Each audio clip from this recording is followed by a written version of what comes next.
Hi, hello, I've missed you. Welcome to 2026. I am doing my final wrap up of 2025, December, a funky little month. The end of the year is always so funny for me because I feel like I panic and I start to try to read all of these books that I've been kind of putting off. So you'll see, I don't know, it's always an odd mix for me, but I feel like this one's truly a mixed bag.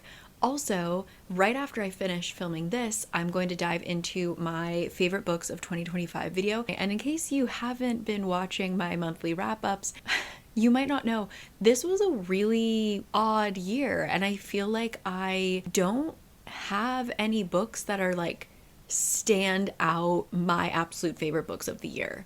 So I'm gonna do a slightly different format for the favorite videos for 2025. But yeah, I've just been kind of talking to all of my friends and we've kind of struggled to pinpoint a book that was so excellent. So look forward to that, working on that. And before we dive into the final wrap up of 2025, which is crazy, it is January 5th.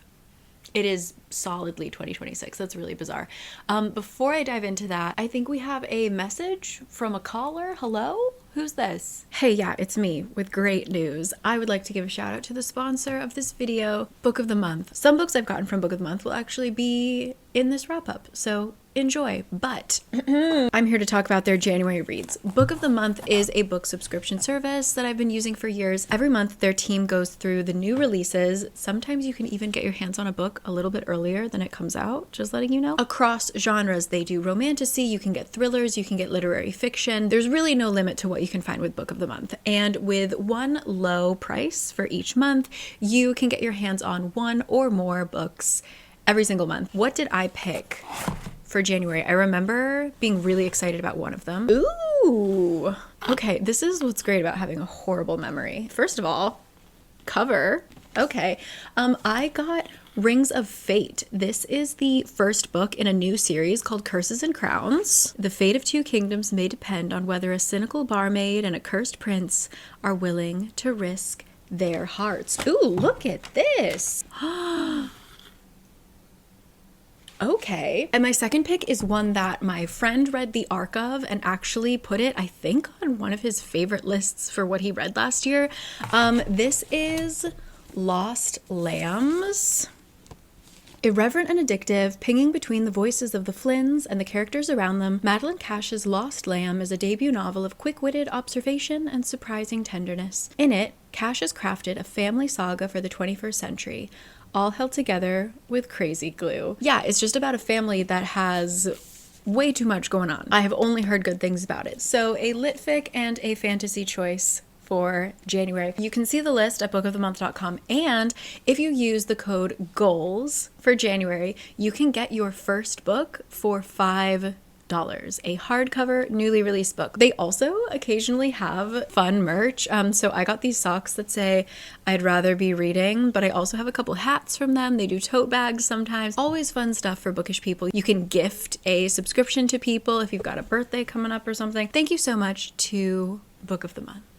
Thank you so much. So yeah, I will be talking about, there's actually is a Book of the Month book in this wrap up. Let's dive in, shall we? Also, disclaimer, I read too many, once again, Christmas romantic comedies this year. I'm not going to talk about them in this one. If you want to know my thoughts on all of the Christmas rom-coms I read, I have an entire video dedicated to that. I don't want to kind of clog up this wrap up with the things that I've already reviewed sort of at length. Okay, so if you're wondering where the Christmas spirit is, I had it. This was actually the most Christmassy I've felt, like the most kind of in the holiday spirit I've felt in a long time. Usually holidays are a little bit meh for me. If you want to watch my vlog channel, I talk more about that. But I was in the mood this December, which was bizarre and great, I guess. But yeah, this list is decidedly not Christmas themed in any way, shape, or form. So in I go. I started off with The Other Valley. This was recommended, I think, by Mina. I love when she peppers in random book content. Love that for me. And she compared this book to The Giver. I love The Giver. It was required reading, I think, in 4th grade. But it is a book that I have such vivid memories of. I've reread it so many times. I can just picture every single scene. It was maybe one of the first novels that I really remember as a kid obsessing over, and her continued work, like Gathering Blue and all of these things. So for it to be compared to The Giver, I was holding it to a standard that I just am not quite sure it met. I loved the idea, not 100% the execution. So The Other Valley is a work of science fiction, takes place in a valley that has very strong and controlled borders, because if you were to pass to the valley to the west, I think, you would be heading back to the same valley just 10 years prior. Same with if you go to the east, you're going 10 years ahead of time. If you want to, you can apply to go like look over the border and try to see, for example, parents who have lost their children, or a husband that has lost his wife, and they want to kind of see them one last time to say goodbye or like to help their grieving process. They can go to the western border, look 10 years in the past, and like see their child playing or see their wife going, I don't know, to the grocery store. So just like a really, really interesting concept, right? In my notes, I wrote down 20 years. Is it 20? That sounds more like it. 20 years before, 20 years. Anyway, it's decades before, decades after, right? Also, society is just like a little odd. I think that's a little bit of the Giver-ness of it, is that there's definitely some secrets, some rules, especially when it comes to who controls the borders, who controls the applications for people who can view or cross the border, right? So we follow our main girl as she goes through school, and she is hoping to become one of the people who gets to process the applications, mainly because her mom wanted to be that, and it's a really like prestigious kind of cushy job. So her mom is more the person who's forcing her to want this really competitive seat at that table. But our main character's life gets very complicated when she witnesses something she definitely isn't supposed to. So when you cross the border, you are supposed to come with like fully masked. So in case someone sees you, they don't know who you are, because wouldn't that be suspicious? Like, why would, for example, a certain classmate's parents, why would they want to come look back at their child's childhood other than the fact that their child has died in like 10 years, 20 years from now, right? Their identity is obviously supposed to be hidden. What happens when our main girl sees that one of her classmates' parents and a close friend, someone that she actually has a lot of strong feelings for, what happens when their parents come to like check up on their kid? Clearly that kid has died. Can you change your fate?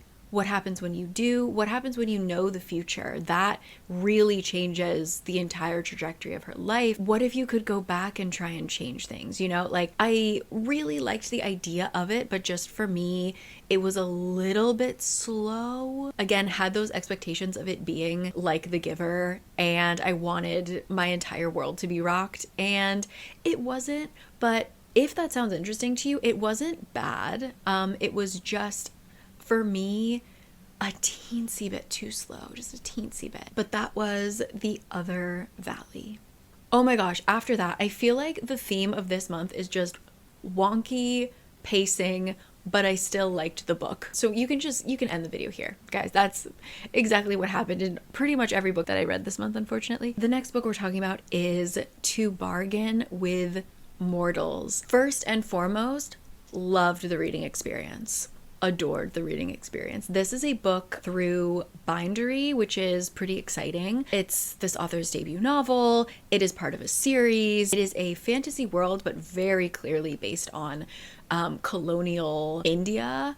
So we have the people of Welk land, which I thought was really funny, which is the British Empire. And then we have the kind of fantasy version of India under England's control. We follow our main character named Poppy. She is the adopted daughter of the viceroy, so basically the person who is in charge of controlling the colony, and she is not Welkish. She is not from Welkland. She is native to the colony, which is called Viriana. And so you can imagine how her life kind of plays out, where she is technically in the upper echelon of society, but physically she's not accepted. On the other hand, our other main character is the head of a kind of crime family, and their stories end up connecting in a very messy way. So for Poppy, her main focus is safety and security. She realizes that if and when her father passes away, she has nothing. Like, she needs to be attached to a powerful man in order to basically continue to live. So she starts to try to find the most powerful match that she can. She happens to set her eye on kind of the head of the police force, I would say, which of course means that she's going to cross paths with the head of this crime family, who her like potential fiance is trying to hunt down and systematically destroy. Right? So I really enjoyed this book. I loved the characters. I loved the banter. I loved the world. Super enjoyed. However, it was so strangely paced because when we get to the end of the book, there's sort of this arc where it almost felt like this could have been part 1 of the first book. I don't know how to describe it. Like, the amount of things that happen and sort of the stakes, once we get to the end and once we've kind of wrapped up a few of the storylines, if not all of the storylines, I was sort of like, that's it. Like, that, it was such an odd place, I felt, to end the story. I know that there's going to be a sequel, but it's sort of has me questioning, what's the sequel going to be about? Why did it end on it wasn't a cliffhanger? I can't really describe it. Also, just in terms of like the romance, anything like that, it felt like, oh, that's all going to happen in the second book, but not in a way of like biting my nails, can't wait to see what happens in the second book. Does that make sense? In my notes I wrote I wanted a little bit more of everything. So I wanted more of the magic. It was explained, but like, oh, not enough. The romance and just like the building of all of the relationships, again, just lacking just a tiny bit. I loved all of the characters. I wanted more, especially like the romance line. I felt like our 2 main characters had such chemistry and then they just like didn't interact for like the last half of the book for purposes, but I don't know, it just kind of felt like I wanted things to happen, and they're clearly gonna happen, but not in this book. But it felt like she should have given us, I wanted a bit more of a taste at least to like make me excited for the second book, if that makes sense. So I don't know, there was payoff. Again, loved the characters, loved the world, but I just wanted a little bit more of certain things, and the story that was contained in the first book, it was just an odd place to end it, in my point of view. That being said, enjoyed the reading experience and I recommend it to you. But yeah, let me know what you think about that. Yeah, if I honestly, even though it would have frustrated me to no end, I would have enjoyed a cliffhanger ending rather than a kind of like fizzle out. Would love your thoughts on that. Thank you. After that is a book that really surprised me because genre and subject wise, usually not my thing. I inhaled this book, especially the first 40%, and that is Lonely Crowds. This was like reading a diary, and it's about a toxic friendship, basically starting from when they are in elementary school until they are well into adulthood, and I couldn't put it down. We follow our girl Ruth, who from first sight has this sort of obsession with her classmate Maria, and Maria is just like an odd duck. She is living with her aunt. Her aunt may or may not be like either suffering from bipolar disorder or she's schizophrenic, and so Maria just has a very tumultuous childhood, but she's just magnetic. She's charismatic. Just people really gravitate towards her, and Ruth is like helpless against the gravitational pull. She's obsessed, and Ruth's family life is not perfect, but compared to Maria's, she's living in like a relatively stable situation, to the point where her parents kind of bring Maria into the fold. I underlined so much. If you follow my Instagram, you saw some of the highlights that I shared. It was written in a really beautiful way, but also it almost read like a gossip column. Like, again, it felt like I was reading somebody's diary. I'm really not one to read about just like a toxic friendship. that, you know, spans decades. Something about this one, I really, really enjoyed it. And I can't really say much more. That was Lonely Crowds. If you want a little sneak peek at some of the lines I really loved, you can find me on Instagram. But a surprise. I really didn't expect to enjoy it as much as I did. And that is Lonely Crowds. After that, if you watched my Edinburgh vlog, you know that my very first stop was visiting Toppings & Co. I love that bookstore specifically in Bath, but when I was in Edinburgh, I had to go to the Edinburgh location, and they had all of these blind date with a book books. I talked about it last month, I'm pretty sure, when I read 13 Ways to Kill Lulabelle Rock. That was one of them. But there was another one that I needed to know what this one was, and I found out, and it was, I think it was like haunted lesbians trapped in a space cave, or space lesbians trapped in a haunted cave. Those words in some order, all of which I needed to know. And that was The Luminous Dead by, hold on, if I'm not mistaken. Right. Oh, okay. This is by Caitlin Starling, who wrote The Starving Saints, which is, spoiler, maybe on my favorite books of the year for 2025.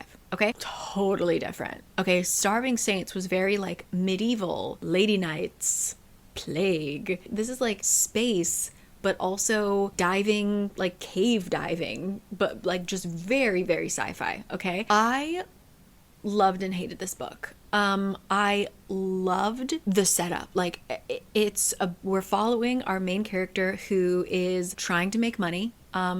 So she volunteers for a very dangerous job, which is basically cave diving. The planet that she lives on has a resource that you can only find by finding like certain veins of this substance in very, very deep caves. We join her as she starts this mission, and so we're essentially we only are in her little suit, and the only other time we meet other characters is through her earpiece. So it was really cool. Like, I loved that, and I loved how detailed everything was in terms of how the suit works and how it, like, how can she survive down there? How does she get supplies? How does she climb certain things? What's the safety protocol? Like, it was so detailed, and I really, really loved that. And we're following her as she goes on this mission that she quickly learns is like not what she signed up for in any way, shape, or form.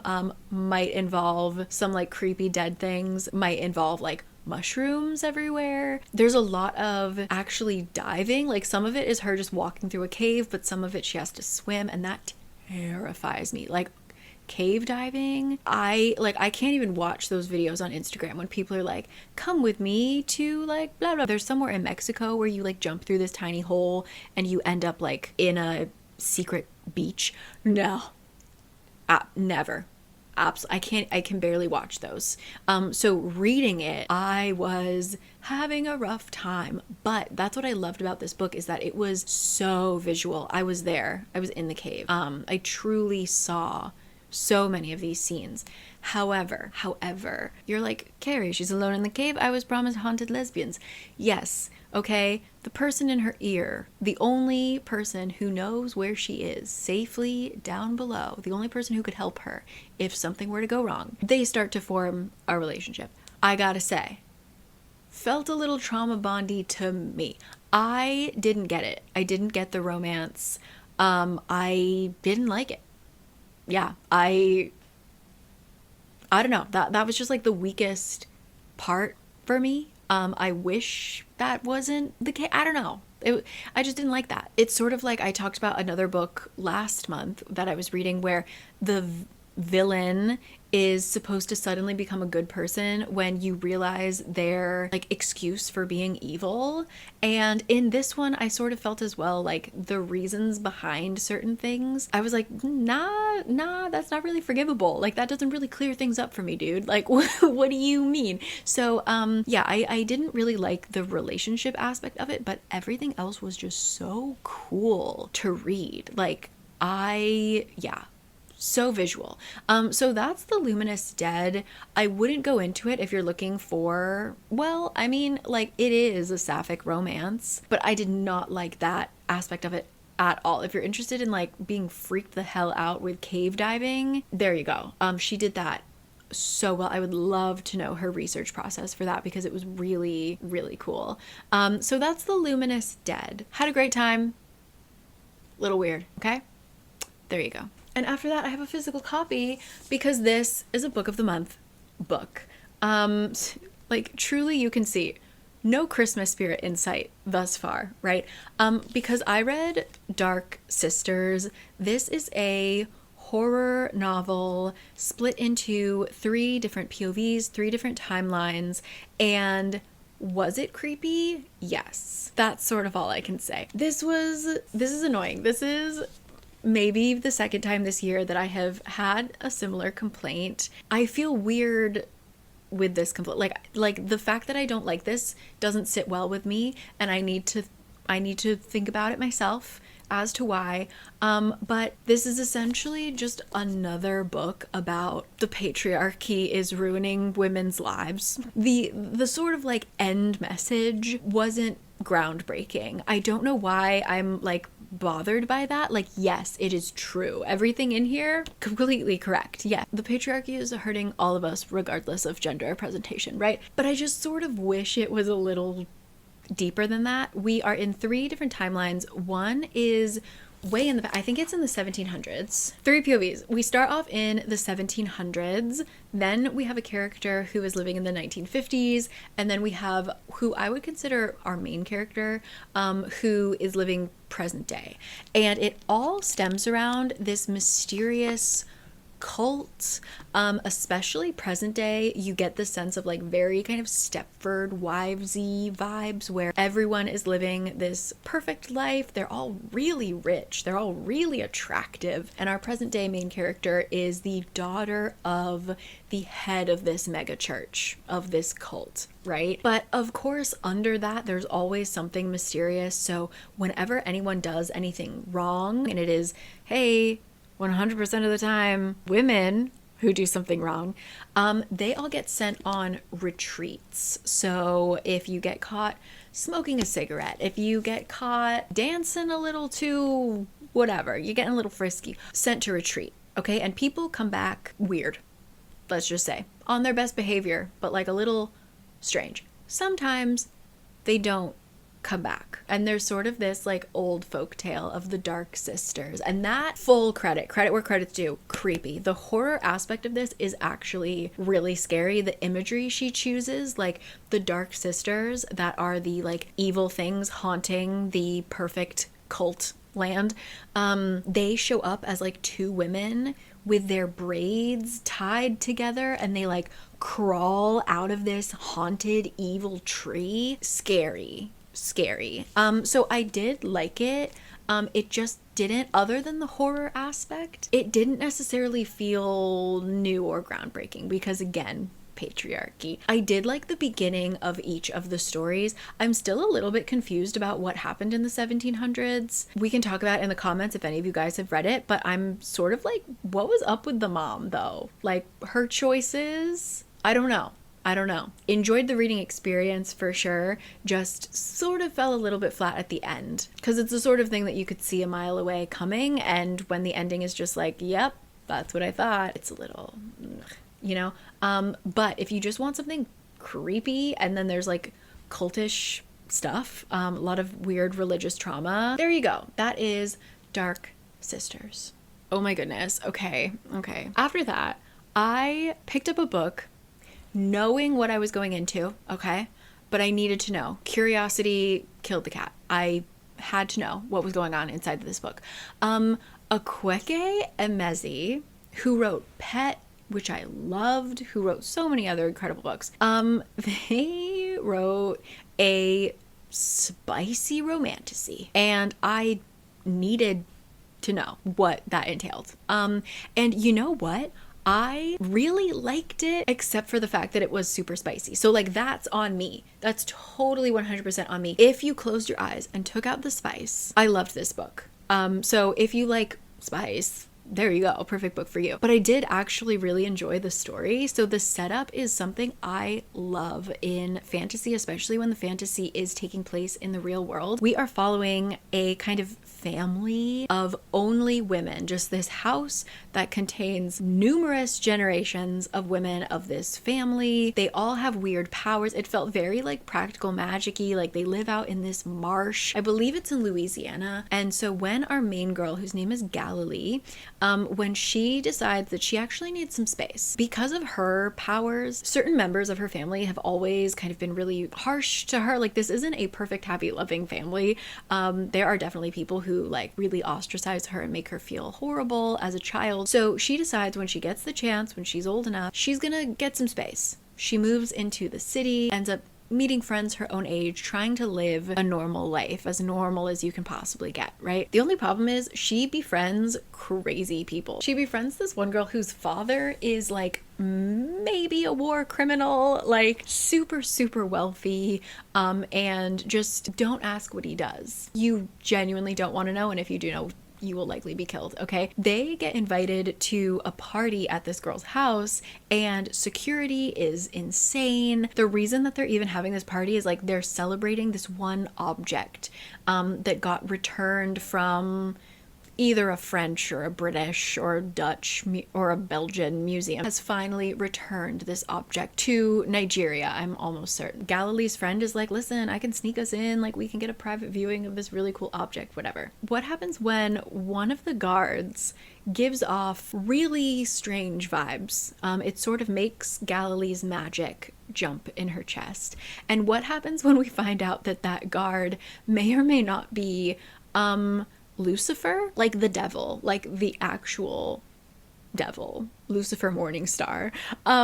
And we go down this path to find out like, what is Galilee? What is her role in this whole thing? Because there may or may not be like a portal to hell opening up. It was a ride. And I actually really enjoyed it. I loved all of the characters. Lucifer was such a strange character. It felt a little bit like, it's not necessarily like this, but it gave me a drop of a similar vibe. The later books of A Daughter of Smoke and Bone, that kind of like angels and demons and like weird, creepy mythology, like that is sort of how I felt if it was way steamier. Like, yeah. For me, personal taste, wish it was like significantly less spicy. Even some of my friends who like spicy romance were like, yeah, some of those scenes at the end. So go in with full knowledge of like, it's gonna be real steamy, but if you like fallen angels and angels that are kind of biblically accurate and scary and weird, and I recommend, weirdly enough, but only going in with all of that knowledge, okay? That is Son of the Morning. Fresh battery, here we go. After that, I love reading gothic stories in winter. 'Tis the season. So I picked up a book called Midnight Rooms. This book had such a strong beginning, and by the end of it, I really wasn't happy to be on this ride any longer. Midnight Rooms just kind of hits every gothic motif, okay? We are following our main girl who is living with her aunt and uncle who have kind of adopted her, and they want her out of here ASAP, because not only does our uncle have debts that he would like to get paid by a rich husband, but also our main girl is biracial and her skin color is not welcome in society. Let's just say that. Her mother was a black woman, her father was a white man. We meet her as she is sneaking around trying to see one of the suitors that her uncle has called in to like have tea and kind of chat up, trying to hide his niece away so that he can like secure a marriage proposal before this man has even seen her. Okay, not on our girl's watch. No. She busts on into the tea parlor, meets this man, and is sort of like, why is he kind of nice? And they pretty much immediately are like, I will take you to my manor. Okay, and she's like, anything, like, I don't really want to get married. She's not really into this, and it's all happening so fast, but she's also like, I do not want to spend another day with my uncle. Let's be real. So of course she gets whisked away to live in this manor conveniently far from anything. Everyone is kind of spooky and weird, and from the get-go, you cannot tell what is really happening. And that is sort of the point of the rest of the book. I would say that I liked the setup of getting used to the house and the grounds and the characters and like just the oddness of it, but we quickly learn that not everything is what it seems. There's definitely like hallucinations and things like that. So the second half of the book it just feels like one long fever dream, and like she'll become lucid again and then she will dip into dreamland. So it just kind of got boring because it was like, okay, well, we're just gonna go on another weird trip again, like we're gonna start seeing weird things. So unfortunately it really lost steam for me, but I really liked the beginning. If you are okay with more like hallucination scenes and not really knowing what's going on, it did hit like I said, pretty much every gothic motif. So if that's really up your alley and you're looking for a new one, I would recommend. But yeah, unfortunately for me, a little bit of a miss, but a really strong start. That is Midnight Rooms. Oh my god, it's time to talk about the new cat Sebastian. Okay, if you're new here, I love cat Sebastian so much. She writes historical romances, she writes comedy. Oh my god, she's a comedic queen. I love her books. The banter is always great, especially in her historical romances. I walk away learning something about that time period, which I absolutely adore. I love. So when I heard that she had a new book out and I hadn't read it yet, immediately had to remedy that. And I read After Hours at Dooryard Books, right? Dooryard Books? Yeah, Dooryard Books. Speechless, chef's kiss. This was so good. When I say that she writes historical romance, she's prolific, by the way. Like, she has written, I have not read all of her work. There's so much of it. But she has written a lot in kind of like Regency era, but recently she's been working on stuff in like the 50s, 60s, and 70s, which is so cool because that is a time period that my US history classes, God bless them, did not teach us about. Like we had like a paragraph about the Vietnam War. I don't even, less than that for the Korean War, truly. Like, so it's really fascinating to be able to like learn about this stuff in the backdrop of like this really wonderful romance. So After Hours at Dooryard Books starts in 1968, and Dooryard Books is a bookstore, a sort of used and rare bookstore that the owner is this old woman who just like collects strays. She's just like a magnet for people who need a little bit of help. They just need like a couple of nights to just like get sober, take a shower, make enough money to buy a suit, and like get back on like their path that they fell off of, right? So she's constantly just like bringing people in to be like, hey, we got a new employee, you know?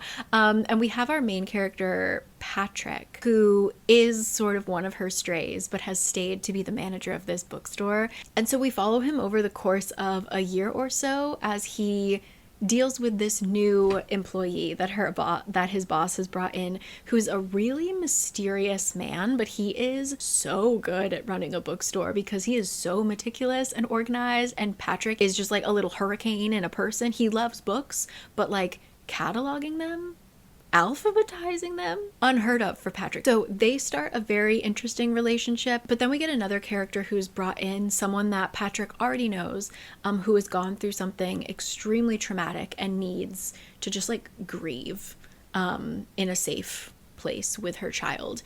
And so it's actually a really sad book. You learn so much about the Vietnam War and its toll and what it was like at home and what it was like to, you know, this is during the draft, so like people burning their draft cards, there's CIA surveillance, there's just President Johnson being a shithead, like, and like even the details of like going to a diner and what do you eat, or like where do you go to be openly queer, and like how do you navigate that in the 60s in New York City. And this one was much less focused on the romance and much more just focused on like every other kind of love, loving your neighbor, loving your family, loving your found family, things like that, loving yourself, forgiving yourself, things like that.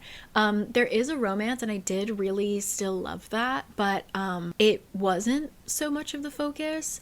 I just really liked this book. It deals with PTSD, paranoia, loss of a loved one, and I really liked it because that time period feels so hopeless, like truly end of the world type shit. How do you have hope? How do you want to even continue, you know? And I think in this political climate, certainly feels like end of the world shit as well. And like, how do you have the strength to like look out for your neighbors, and how like all of that love and like building of community will come back to you and help, you know? It was really love that book. I will say, not perfect. I think that Patrick as a character, oddly enough, even though he's our main character, he keeps a lot of secrets. Everyone has secrets. But I think the pacing in which we discover his, I wish we had kind of known earlier what he was carrying around, because he seems rather like well adjusted, and like that's just a mask that he wears. But I wish that we as the reader had seen sort of the cracks in his mask a bit earlier, because he just sort of seems like he's just going with the flow and he's got it pretty much figured out, when he does not. Loved all the other characters and their connections to each other.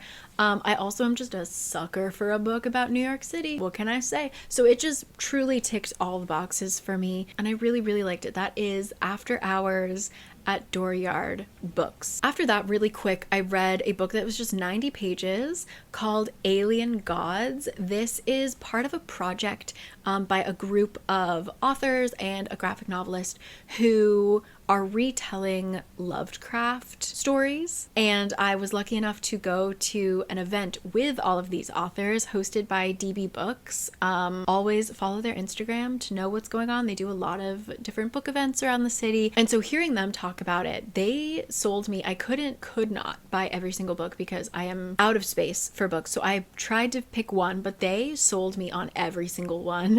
The first one that I read though, was called Alien Gods, and this is about a woman who is researching shamanism. Let's just say our main character is very much an atheist, but what happens when, as she is researching shamanism, things start to happen to her that she can't really explain, and she turns to the shaman for answers, and what becomes of that? So, and I liked it simply for all of the facts about shamanism, because Korean shamanism is really interesting. So just learning like very basic things about that, like different types of shamans and what they focus on and what kind of schools of thought there are. Some that are definitely just doing it for the money, some that are doing it because they are called to do it. There's sort of like this idea of almost like a sickness that women are overcome by, and it's sort of like the spirits using them as a vessel to speak, and there's nothing you can do about that except for, you know,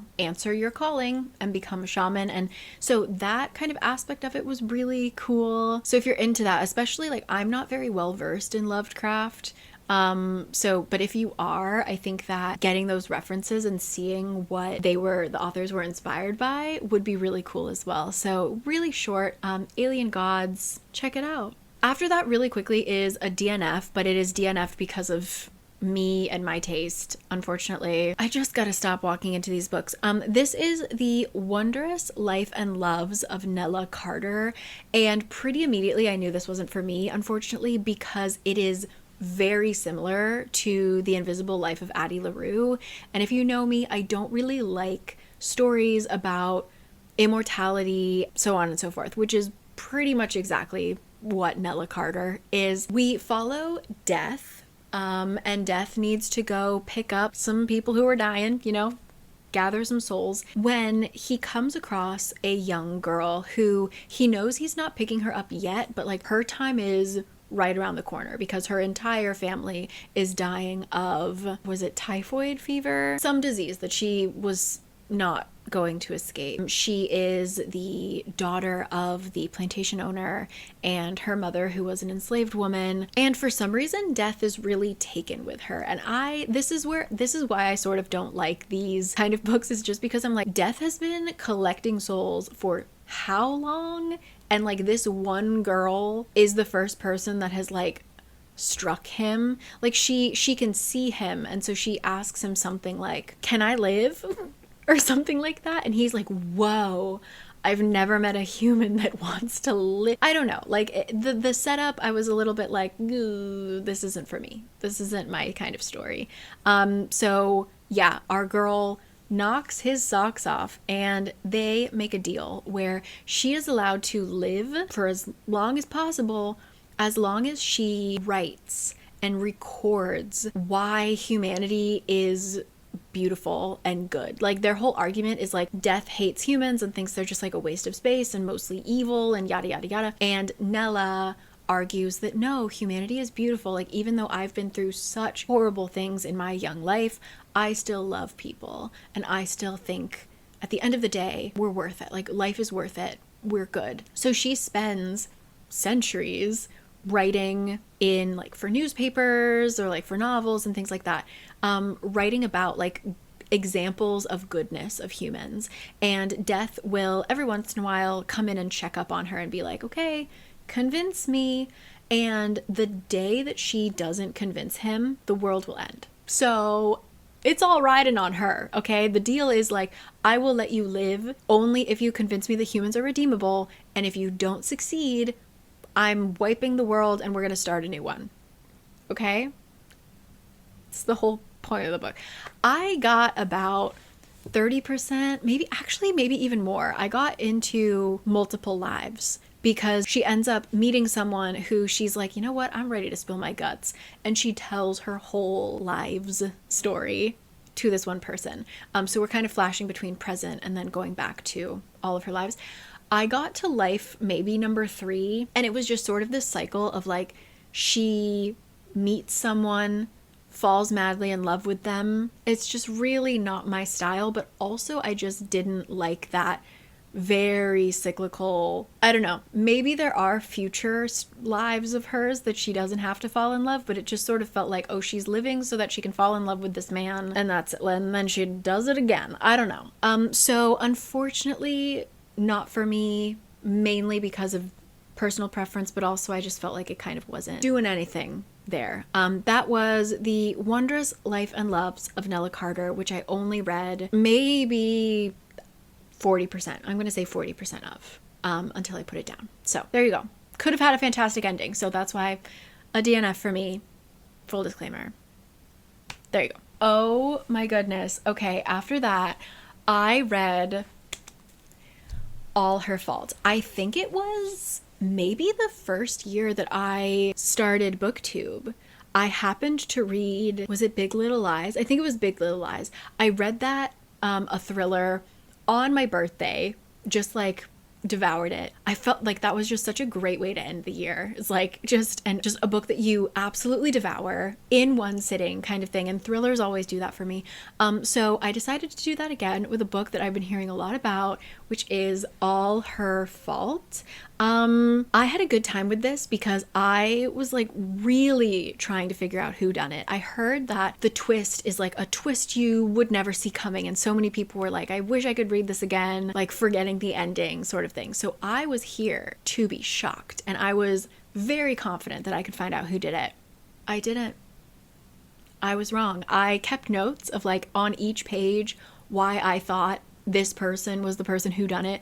So it was just like a really fun exercise. We start off with our main character, who is a mom picking her kid up from a play date. So she knocks on the door and finds that she was given maybe the wrong address. This woman doesn't know who her son is or who the mother is, that, you know, her kid was going to play at this mom's house, her son's classmate's house. That's really weird. Must be a mix-up. And as a few hours pass, we come to accept the fact that her child has been abducted. And so we immediately start trying to figure out who done it. This is taking place in a really wealthy suburb of Dublin. Almost everyone has some kind of caretaker or nanny or something like that.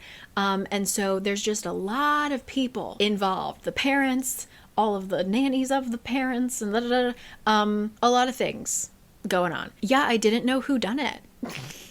I didn't know who done it. I also did not enjoy that one of the main suspects was a redhead named Caroline, I think, but she goes by Cari, not spelled the same. And I was sort of like, unnecessary, actually, rude. But yeah, if you're looking for a thriller that will keep you on the edge of your seat and you will maybe not figure out who it is, there you go. And I believe it is being made, if it's not already out, it's being made into a TV series. So all her fault. Okay, almost done. One of my most anticipated reads of the year, actually. I reread The Hollow and the Haunted in order to read The Forsaken and the Fated, which is the sequel and finale to this duology that I started just last year. Really loved this story. I loved the characters. I will say the second book was a little all over the place. It kind of had to be because of the plot. I still say The Hollow and the Haunted is just like, oof. So good. Really loved. So from the beginning, our story takes place in the Pacific Northwest in Washington State, and our main character is from a family that has some magical powers, usually involving communicating with the dead. So a lot of his work, even though he's just like a teenager, apparently there's like a lot of cursed objects in this town.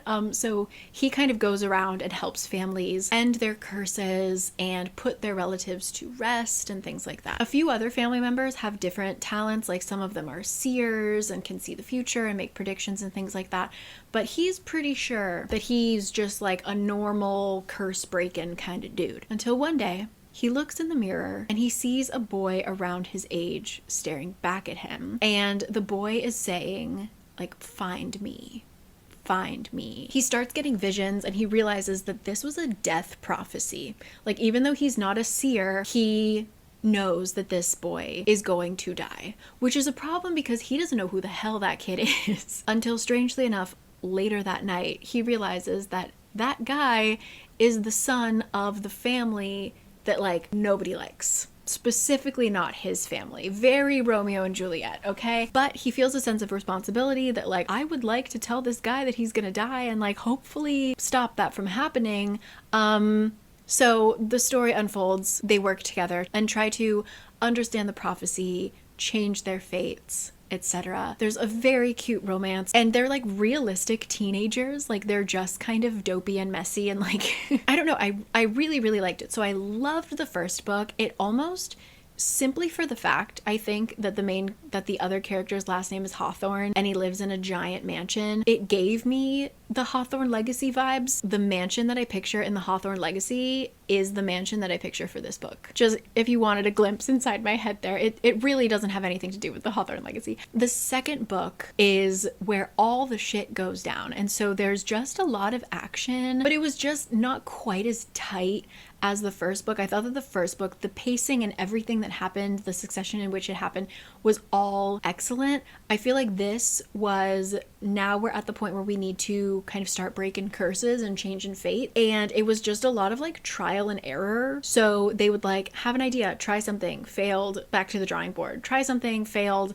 back to the drawing board. So it wasn't like quite as fun of a reading experience, but I did actually still really have a good time. Again, super visual. I could picture, there's a lot of like walking through tunnels and going to a school football game, and like I could see all of that so clearly. I just love these characters to death. There's some introductions of new characters. I really liked them. So yeah, I think as a whole, I really liked it. The first one I think was stronger, but I still really enjoyed the second one. Yeah, and I just thought the banter, specifically of like our love interest, so good. He's such a little brat and I love him to death. So yeah, I was really happy. It didn't let me down. That is The Forsaken and the Fated. And then very last but not least, because I had just a tiny bit of time on my hands, and one of my friends, Emily, posted this as one of her sort of standouts of 2025. Thank you to the people who post their wrap-ups before 2025 has ended, by the way. Very brave of you, but it helps me land on a good one. I read The Vet's Daughter. This was an odd story. But first and foremost, I love books that I was talking to a friend about this, similar to Bonjour Tristesse. I love a book that is from the point of view of a teenager and they sound and act like a teenager. Like they are naive, they're a little bit selfish, they think that they know everything and they definitely don't, things like that. And we've all been there. And so I really felt that with this as well, that we're in the point of view of our main girl over the course of a few years. And she narrates as a young, naive girl who is very sheltered, but also has seen way too much in her life. We follow Alice, who is living with her mother and father in London, and her father is, you can guess it, a veterinarian, and he's horrible. Like, he is so brutal. He seems to enjoy the brutality of like surgery and things like that. He doesn't really care about animals in any way, shape, or form, and that sort of also applies to how he treats other people in his life, like Alice and her mother. Her mother is on the verge of a nervous breakdown at all times. She's also just very sick. And so we kind of follow Alice through the loss of her mother, the kind of gaining her father's mistress, who is not an awesome woman, maybe finding sanctuary in a man who seems really nice and wants to marry her, and falling in love with the wrong person and things like that. Also, maybe discovering that she's a lot more powerful than she thinks in more ways than one. You will never see the ending coming. Like, I had to read the ending twice to be like, pardon? Like, this was truly such an odd little read, but I really had a good time. I thought that the writing was really beautiful. I underlined a lot. Like, just flipping it open to one page, it says, "It's sour, the soil in London, and so is the life I've led."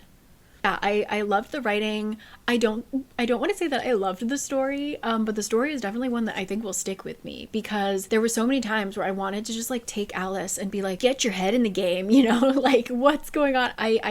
Everyone was imperfect and odd. And yeah, the ending from the first page to the last page, how did we get there? Only Barbara knows. Truly. But yeah, that is how I ended 2025, The Vet's Daughter. Though I am going to let you in on a little secret. That wasn't the last book that I read in 2025.